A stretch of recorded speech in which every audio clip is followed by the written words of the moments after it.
રામા કહું કે રામ દે અને હીરા કહું કે લાલ, પણ જેને જેને રામો પીર ભેટિયા ઈ નર થઈ ગયા ન્યાલ. જેને જેને રામા પીર ભેટિયા ઈ નર થઈ ગયા ન્યાલ. જેને જેને ભગવાન રામદેવજી મહારાજની ભક્તિ મળી છે, જેની ઉપર ભગવાન રામદેવજી મહારાજની કૃપા દ્રષ્ટિ થઈ છે, એ નર તો ન્યાલ થઈ ગયા છે. અને એવો જ એક આપણો હરજી ભાટી, ભગવાન રામદેવજી મહારાજની એની ઉપર કૃપા થઈ અને આજ સુધી હું તમે ભૂલી નથી શકતા. એ હરજી ભાટીના ઇતિહાસની આપણે વાત કરવી છે. અને સાચો ઇતિહાસ શું છે? આપણે જે ગુજરાતની અંદર રામદેવજી મહારાજનું જે આખ્યાન રમવામાં આવે છે, એ આખ્યાનમાં અને રાજસ્થાનમાંથી જે હરજી ભાટીની જન્મભૂમિ છે, એ ત્યાંથી જે હરજી ભાટીનો ઇતિહાસ મળ્યો છે, એ બંનેમાં બહુ ફરક છે. હરજી ભાટીને રામદેવજી મહારાજ ક્યારે મળે છે? આપણે ત્યાં આખ્યાનમાં એવું બતાવવામાં આવે છે કે રામદેવજી મહારાજ જ્યારે દ્વારકાથી 5 વર્ષના બાળકનું રૂપ લઈ અને નીકળે છે, એટલે હજી તો અજમલ રાજાને ત્યાં પોકરણગઢમાં પહોંચ્યા નથી, એ પહેલા હરજી ભાટીને દર્શન આપે છે. પણ એવું નથી.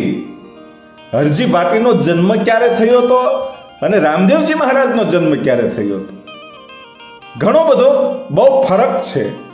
એટલે હરજી ભાટીનો સંપૂર્ણ અને સાચો ઇતિહાસ જે રાજસ્થાનમાંથી હરજી ભાટીની જન્મભૂમિમાંથી મળી આવેલો છે, એની આપણે વાત કરવી છે કે હરજી ભાટીને રામદેવજી મહારાજ ક્યારે મળ્યા અને હરજી ભાટીનો પરિવાર કોણ હતો. આ બધું જાણવું હોય તો આ સાચા ઇતિહાસની અંદર હું એટલું કહી શકું કે જે જન્મભૂમિમાંથી ઇતિહાસ મળે એમાં ખોટું હોય નહીં, પણ અમુક વાતો જે છે એ લોકવાયકાઓ પણ હોય છે. પણ આ ઇતિહાસ હરજી ભાટીનો એટલે સંપૂર્ણ અને સાચો ઇતિહાસ છે. અને એની જો આપણે વાત કરવી હોય તો રાજસ્થાનમાં જોધપુરથી તમે રામદેવરા જાઓ, ત્યાં વચ્ચે પંડિત રાણી નામનું ગામ આવે અને ઈ ગામ છે ને, ઈ ગામ એટલે હરજી ભાટીની જન્મભૂમિ છે ભાઈ. પંડિત રાણી નામનું જે ગામ છે એ હરજી ભાટીની જન્મભૂમિ છે. અને ઈ ગામમાં એ વખતના સમયે રાજપૂત સમાજમાં ભાટી શાખના એ ઉગમસિંહ બાપુ, અને ઉગમસિંહ બાપુ રામદેવ પીરના પરમ ઉપાસક હતા. ખૂબ એણે રામદેવજી મહારાજના ભજનો ગાયા અને ખૂબ ભક્તિ કરી. પણ પોતે ગરીબ માણસ, પોતાનું ઘર પણ હતું નહીં રહેવા માટે, નાનકડી એવી એક ઝૂંપડી હતી. અને ઝૂંપડીમાં રહી અને બંને જણા છે એ ભક્તિ કરે. અને 4-5 જે બકરાઓ છે એ બકરીઓ ચારી અને પોતાનું ગુજરાન હકાવે. એ ઉગમસિંહ બાપુ એ પતિ પત્ની બંને એમ કહેવાય છે કે જ્યારે બીજ આવે, દર બીજે ભગવાન રામદેવજી મહારાજની સમાધિએ માથું ટેકાવવા માટે જાય. એમ ધીરે ધીરે સમય જતા વિક્રમ સંવંત 1757ની સાલમાં એક દીકરાનો જન્મ થયો. ઈ જ આપણો ભગત હરજી ભાટી. વિક્રમ સંવંત 1757માં જન્મ થયો છે, સાંભળજો. અને રામદેવજી મહારાજનો જન્મ ક્યારે થયો? 1409ની સાલમાં. વિક્રમ સંવંત 1409ની સાલમાં ભગવાન રામદેવજી મહારાજનો જન્મ થયો. અને વિક્રમ સંવંત 1442ની સાલમાં 33 વર્ષની ઉંમરે ભગવાન રામદેવજી મહારાજે સમાધિ લીધી. અને રામદેવજી મહારાજે સમાધિ લીધા પછી 215 વર્ષ વીત્યા, ત્યારબાદ હરજી ભાટીનો જન્મ થાય છે. અને આપણે ત્યાં આખ્યાનમાં એવું બતાવવામાં આવે છે કે ભગવાન રામદેવજી મહારાજનો જન્મ થાય એ પહેલા રામદેવજી મહારાજ હરજી ભાટીને મળે છે. એવું નથી. રામદેવજી મહારાજે સમાધિ લીધા પછી ઉપરથી 215 વર્ષ વયા ગયા પછી હરજી ભાટીનો વિક્રમ સંવંત 1757ની સાલમાં એ હરજી ભાટીનો જન્મ થયો. એટલે જ હરજી ભાટીના પિતા ઉગમસિંહ બાપુ એ રામદેવજી મહારાજના પરમ ઉપાસક હતા અને એનો દીકરો એ હરજી ભાટી એના તમામ સંસ્કાર એમાં આવ્યા અને ધીરે ધીરે દીકરો મોટો થાય છે અને પછી તો પોતાના બાપની હારે એ બકરા ચરાવવા માટે વયો જાય. પણ જ્યારે 13 વર્ષની ઉંમર થઈ ત્યારે એક દુઃખનું વાદળું હરજી ભાટીની ઉપર આવી ગયું ભાઈ. શું કામ? પોતાની જન્મ દેવા વાળી જનેતા હરજી ભાટીની માં એનું અવસાન થયું, સ્વર્ગવાસ થયા.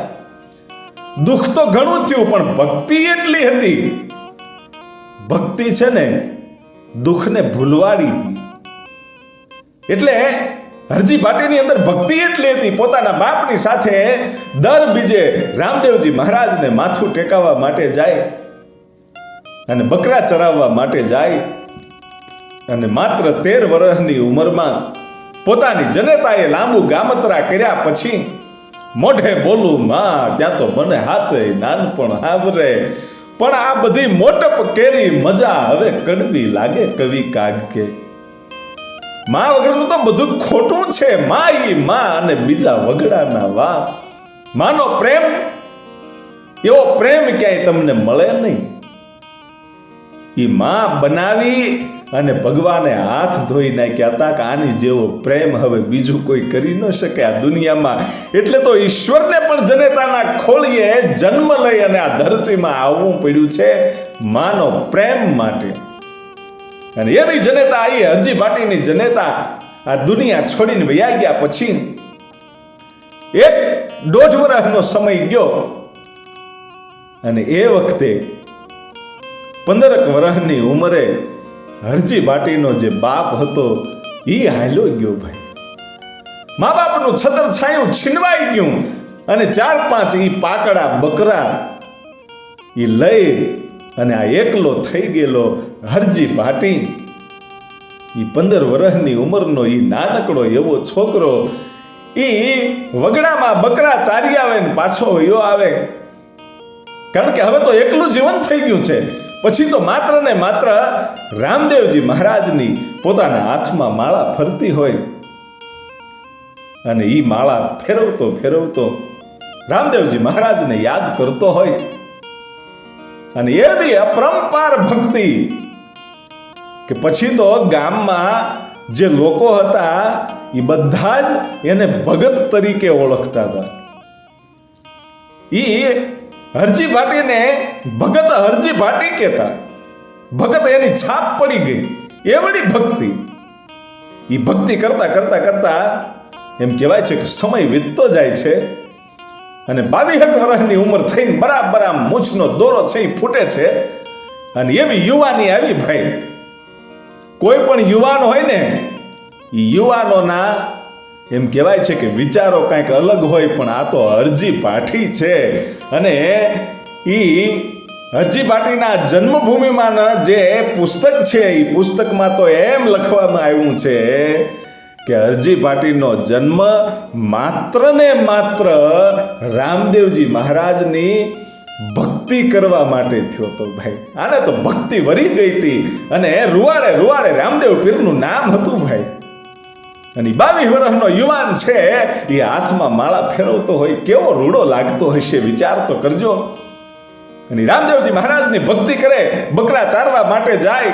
એમાં એકવાર ધોમ ધકેલો તડક્યો અને વગડામાં એક વટવૃક્ષની નીચે હરજી ભાટી છે એ પોતાનું ટીમણ એ પોતાનું જે ભાત હારે લઈ ગયો તો એ ખોલી થોડુંક જમી અને થોડુંક એવું એ જે માટીનું વાસણ આવતા જે તે વખતે એ માટીના વાસણમાં થોડુંક પાણી હતું, એ ઘૂંટ્યો પાણી પી અને એમ લાગ્યું કે આ તડકો છે એટલે ઘડીક વાર આરામ કરી લઉં.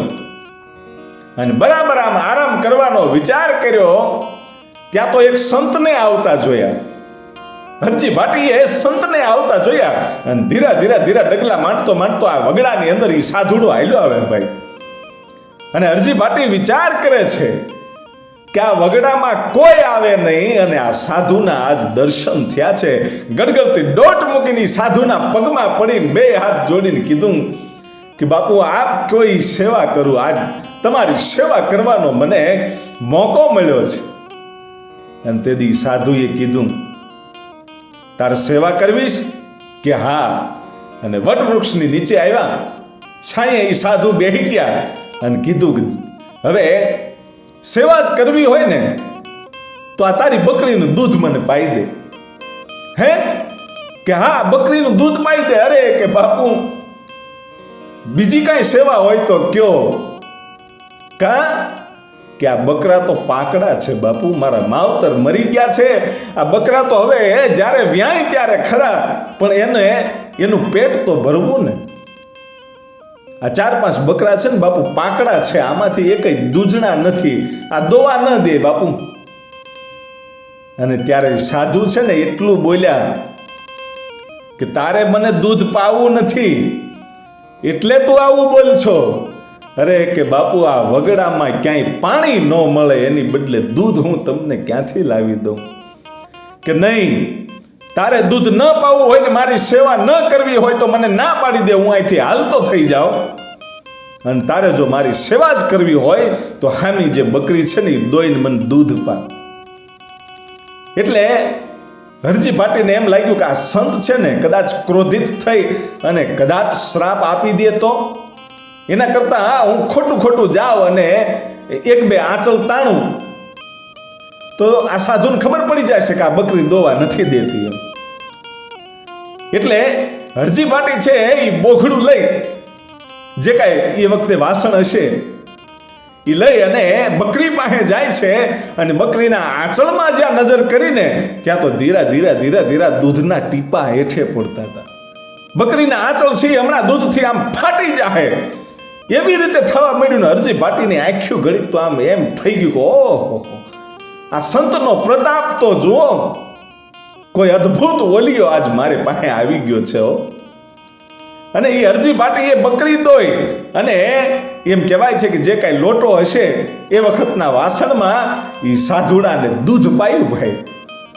અને દૂધ પાયું ને પછી એમ કહેવાય છે કે હરજી ભાટીને આ સાધુ એમ કહે છે કે સામે જે સરોવર છે ને પાછળ આ પાળ દેખાય છે ને ત્યાં સરોવરમાંથી મને 1 લોટો પાણી ભરી આવી દે.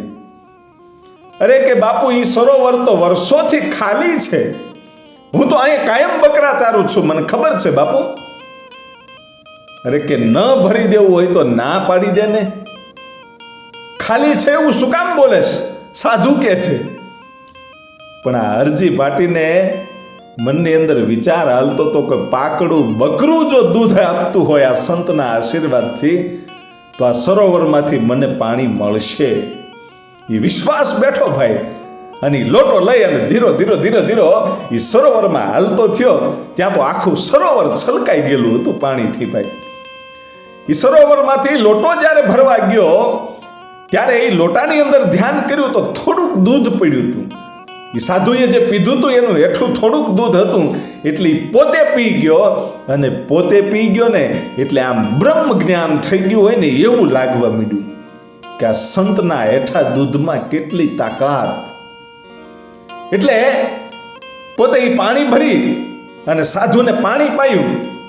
અને પછી સાધુએ કીધું કે હરજી તું રામદેવજી મહારાજના બહુ સારા ભજનો ગાછો એવું મેં સાંભળ્યું છે.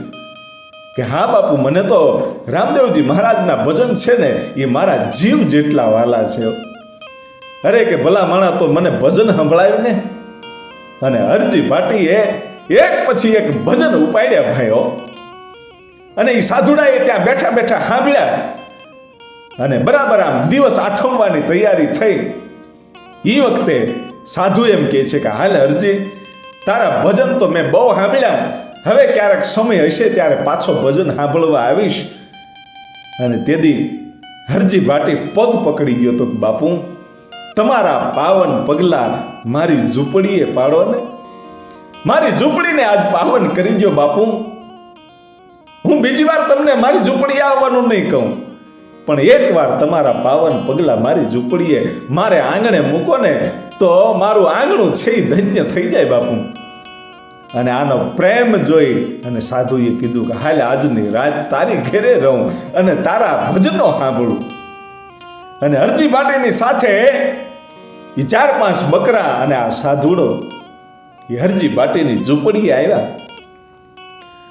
હરજી બાટીની ઝૂંપડીએ આવ્યા અને એમ કહેવાય છે કે હરજી બાટીએ જે પાકડું બકરું જે દોયું હતું એ દૂધ દોયું, ઘરે જઈને ઝૂંપડીએ જઈને પાછું એ બકરું દોયું અને ગુવારનું શાક બનાવ્યું. ભાઈ એ ગુવારનું શાક બનાવી અને સાધુને જમાડ્યા અને આખી રાત ભજન ભાવ કર્યા.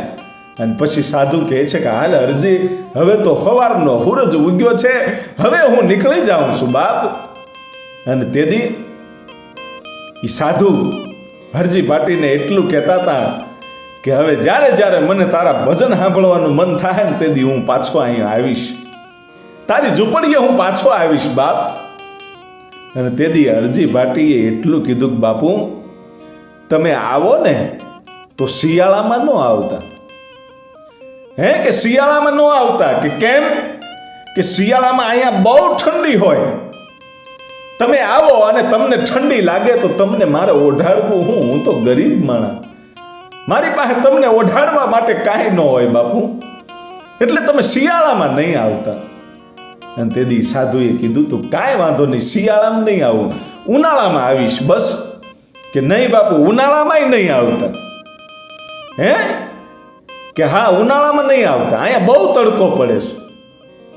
અને તેથી સાધુએ કીધું તું ભલા માણા તો ના પાડી દે ને કે હવે અહીંયા આવતા જ નહીં એમ. કે નહીં બાપુ તમને ના નથી પાડતો, પણ તમે ભાદરવામાં આવજો. કે ચોમાસું જવાનો સમય હોય અને ભાદરવો મહિનો આવે ને એ વખતે આવજો. કે ભાદરવામાં કેમ? કે એ વખતે ગુવાર બહુ સરસ હોય અને મારી ઝૂંપડીની આજુબાજુમાં હું ગુવાર વાવું છું ને બાપુ, અને એનું શાક તમને બહુ ભાવ્યું, એટલે ભાદરવામાં આવજો, એટલે હું તમને ગુવારનું શાક બનાવીને જમાડ્યા કરું.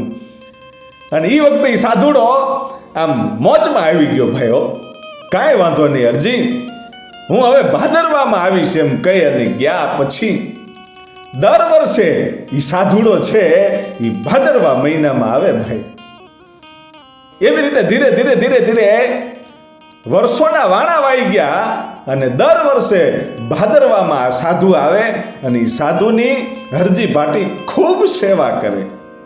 અને એમ કરતા કરતા એક વખત એ સાધુ છે ને એને હરજી બાટીને એટલું કીધું કે હરજી તું આ એકલો એકલો રાંધે છે, તું એકલો એકલો બકાલું મોળે છે અને મને જમાડ છો, એટલે મારી એવી ઈચ્છા છે કે હરજી તને તારા લગ્ન કરાવી દઉં.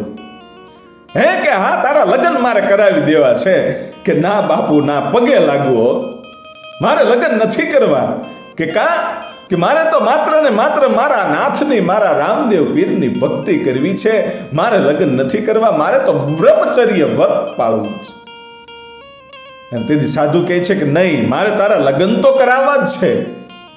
અને તેથી હરજી બાટી બોલ્યા તો કે બાપુ લગ્ન કરાવવા છે તમને, એવો હરખ થાય છે એ વાત સાચી, પણ ઘરમાં બૈરાઓ આવે ને પછી સંસારના ખર્ચા કેટલા હોય તમને શું ખબર હોય? તમે તો સાધુ છો, સાધુ તો ચલતા ભલા, અહીંયા ન ગમે તો બીજે જાઓ, બીજે ન ગમે તો ત્રીજે જાઓ, પણ અમારે તો ઘર બંધાઈ ગયા પછી જાવું ક્યાં? નો ભક્તિ થાય અને ખર્ચા કેટલા થાય બાપુ.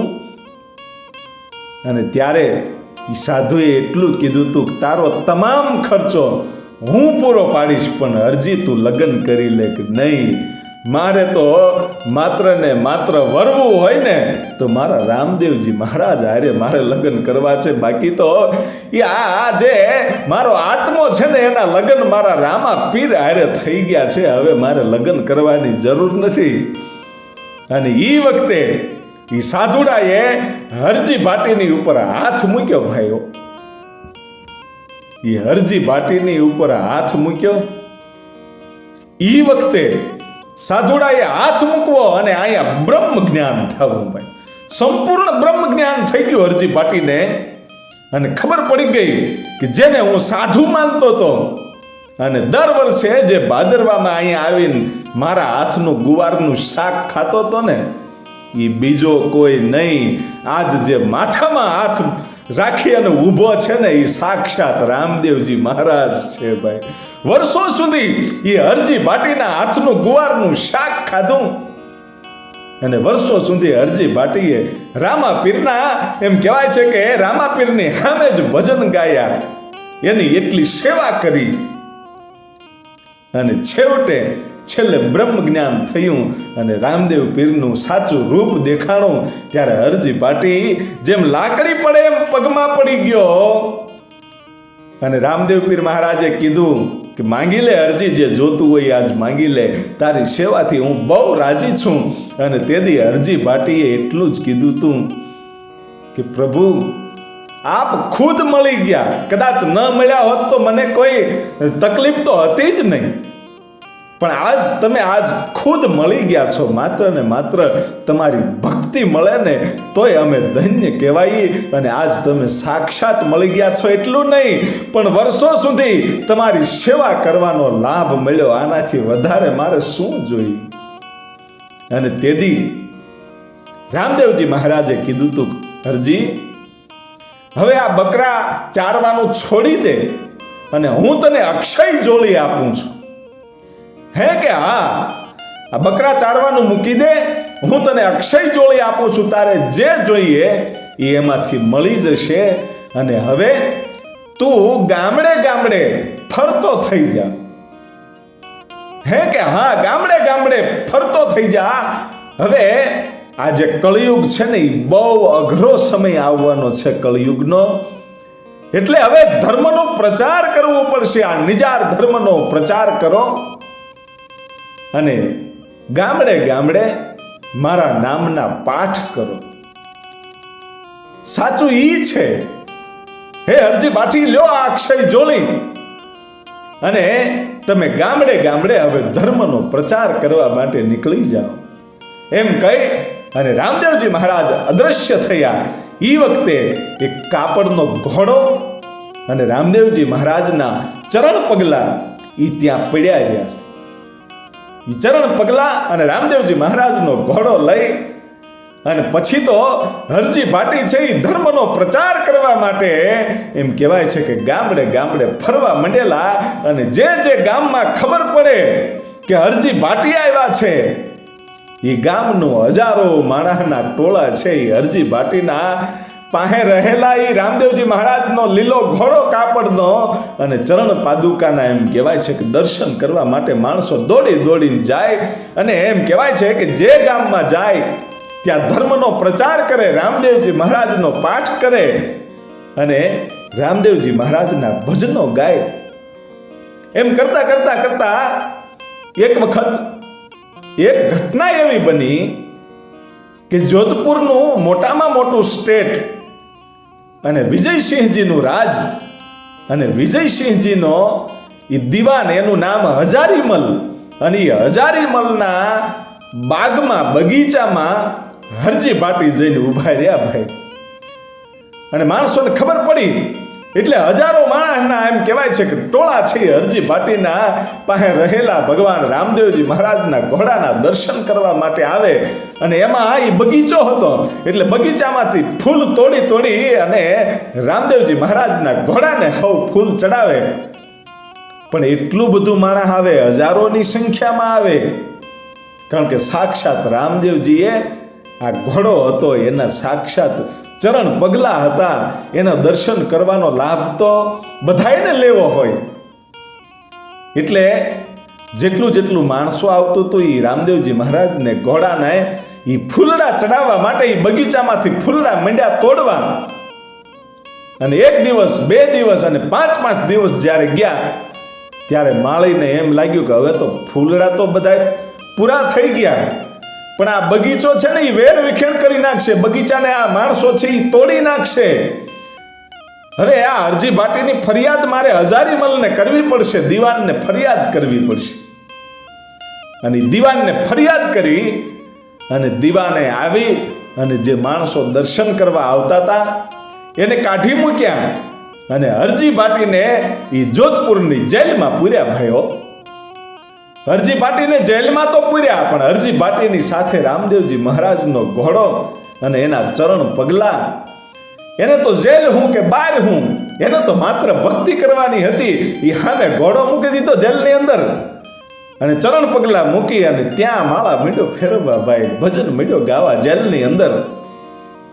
2 થી 3 દિવસ જેલની અંદર હરજી ભાટી રહ્યા અને એ વખતે હજારીમલ આવીને કહે છે કે હરજી, આમ ભક્તિ કરવાથી જેલમાંથી બારા નહીં નીકળી શકો.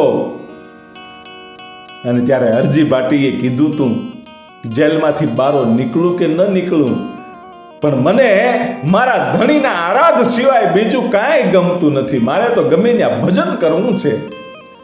અને તેથી હજારીમલ દિવાન એટલું બોલ્યો તો કે હરજી, આ ઘોડોના ચરણ પાદુકા લઈને બેઠો છો, હું લોકોને તારે મૂર્ખ બનાવવા છે? શું આ ઘોડામાં કઈ તાકાત છે? કે હા, એ રામદેવજી મહારાજનો ઘોડો છે. કે રામદેવજી મહારાજનો ઘોડો છે? કે હા. કે તો રામદેવજી મહારાજનો ઘોડો હોય ને, તને એની ઉપર વિશ્વાસ હોય ને, તો એક કામ કર, હું હમણાં એક તગારું છે ને એ ચણાનું ભરીને લાવું છું, એ ઘોડાની આગળ મૂકી દઈ અને એક તગારું પાણીનું ભરીને મૂકી દઈ. એ ઘોડો છે ને, તારો ઘોડો એ ચણા ખાઈ જાય અને એ પાણી પી જાય ને, તો હું માનું, તો હું તને અહીંથી છૂટો કરું. એમ કહી અને એ હજારીમલ દિવાન છે એ પોતે જાય છે અને ચણાનું આખું તગારું ભરી અને જેલની અંદર મૂકી દીધું, પાણીનું એક તગારું ભરીને મૂકી દીધું અને તાળા મારી અને એ હજારીમલ તો નીકળી ગયો. પણ અડધીક રાતને ટાણે એ હજારીમલને સપને ભગવાન રામદેવજી મહારાજે જઈ અને પથારીમાંથી નીચે પછાડ્યો અને કીધું કે એ મારો સાચો ભગત છે અને ધર્મનો પ્રચાર કરવા માટે નીકળ્યો છે અને કંદડતા નહીં, નહીતર તમારા રાજના ભૂકા નીકળી જશે. અને સાક્ષાત પરચો જોયો ભાઈ. અને અડધીક રાતને ટાણે એ દિવાન છે ને હજારીમલ જાગી ગયો ભાઈ કે ઓહ, હવે તો આ હરજી ભાટીને છૂટો કરી દેવો પડશે. ફાંફા પડી ગયા ભાઈ અને પોતે નીકળી ગયો એકદમ જોધપુરની જેલમાં જઈ અને હવે તો હરજી ભાટીને છૂટો કરવો છે એવો વિચાર કરીને નીકળ્યો. અને અહીંયા અડધીક રાતને ટાણે ઇનાઈ જ સમયે જોધપુર સ્ટેટના મહારાજા વિજયસિંહજીને એને સપને જઈને રામદેવજી મહારાજે કીધું કે તારા દીવાને મારા હરજીને જેલમાં પૂર્યો છે અને છૂટો કરાય. અને એક બાજુથી વિજયસિંહજીને આવવું અને એક બાજુથી દિવાનને આવવું અને બે હામા અડધીક રાતને ટાણે મળ્યા અને એકબીજાની વાત કરી કે મને સપનામાં રામદેવજી મહારાજ આવ્યા. અને પછી કીધું કે હવે એકદમ આ હરજી ભાટીને છૂટો કરો. અને જ્યારે જેલમાં જાય છે ત્યાં તો બંનેને એમ કહેવાય છે કે આમ આંખો ફાટી ગયો. શું કામ? જે તગારું ચણાનું ત્યાં મૂક્યું હતું ને, એ ચણાનું તગારું, એમાં આજે રામદેવજી મહારાજનો લીલા કાપડનો જે ઘોડો હતો ને, એ ચણ્યા ખાતો હતો. અને હજારીમલ વિચારમાં પડી ગયો, ઓહો, આ હરજીની ભક્તિ કેવી! એ ચણ્યા ખાય અને તગારું પાણી પી ગયો. એ ઘોડો જે જગ્યાએ હતો ત્યાં ને ત્યાં જઈને ઊભો રહી ગયો. અને હરજી ભાટી તો હાથમાં એમ કહેવાય છે કે માળા લઈને નાચતો હતો ભાઈઓ કે આજ મારો રામો ધણી સાક્ષાત પાછો અહીંયા આવ્યો છે અને પરચા દેખાડવાઓ. અને એ તાળા ખુલ્યા અને તાળા ખુલ્યા પછી હરજી ભાટીને છૂટા કરવામાં આવ્યા. અને પછી હરજી ભાટીએ ગામો ગામ જઈ અને હજારો ભજન પોતાના લખ્યા છે. એક એકડો ભણ્યા નહોતા, હાવ અભણ હતા, તોય હરજી ભાટીએ ભગવાન રામદેવજી મહારાજના હજારો ભજન લખ્યા. પોતાના મુખથી ગાયા એટલું નહીં, રામદેવજી મહારાજને સાક્ષાત પોતે સંભળાવ્યા. અને એમ કરતા કરતા કરતા 80 વર્ષની ઉંમર થઈ ભાઈ. એ 80 વર્ષની ઉંમરે એમ કહેવાય છે કે હરજી ભાટીએ પોતાના દેહનો ત્યાગ કર્યો. આવા પરમ ભક્ત રામદેવજી મહારાજના ભગત એટલે હરજી ભાટીને આપણે લાખ લાખ વંદન કરીએ. અને આવો કંઈક ઇતિહાસ હતો જે જન્મભૂમિમાંથી, હરજી ભાટીની જન્મભૂમિમાંથી આ મળી આવેલો ઇતિહાસ છે. એનું મેં તમને વર્ણન કર્યું છે. આમાં શું સાચું કે શું ખોટું એ આપણને ખબર નથી. વર્ષોના વાણા વાઈ ગયા છે, પણ જે જન્મભૂમિમાંથી ઇતિહાસ મળ્યો હોય તો એમાં કાંઈક તો હોય. એટલે આપણે ભગવાન રામદેવજી મહારાજને લાખ લાખ વંદન કરીએ, હરજી ભાટીને લાખ લાખ વંદન કરીએ, અને હવે પછી મળીએ છીએ આગળના ઇતિહાસમાં. ત્યાં સુધી અમારી યુટ્યુબ ચેનલને જરૂરથી સબસ્ક્રાઈબ કરજો. જય માતાજી, જય જોગમાયા.